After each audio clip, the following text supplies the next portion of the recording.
Truck जोगे सागवान काठ चोरा चालाण बेले वन विभाग चढ़ाऊ कर काठ जबत करने सह चोरा चालाण में संपृक्त 2 जन अटक।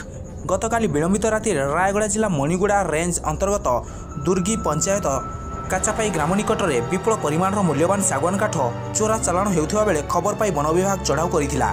एही चढ़ाऊ बेले आंध्र प्रदेश नंबर थिबा एक ट्रक रे भर्ती होइथिबा काठ धरा पड़िथिला। एही मामला रे ट्रक चालक के नागराजो और तार सहयोगी बी नायडू को वन विभाग गिरफ्त करिछि।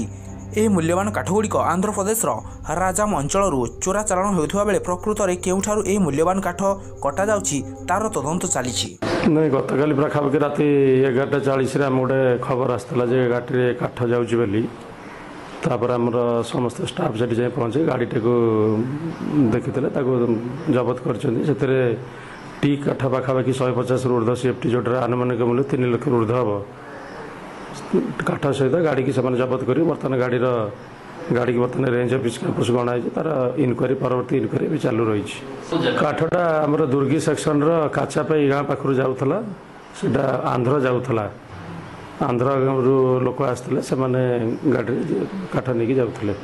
हाँ गाड़ी सहित 2 जन आसामी धरा।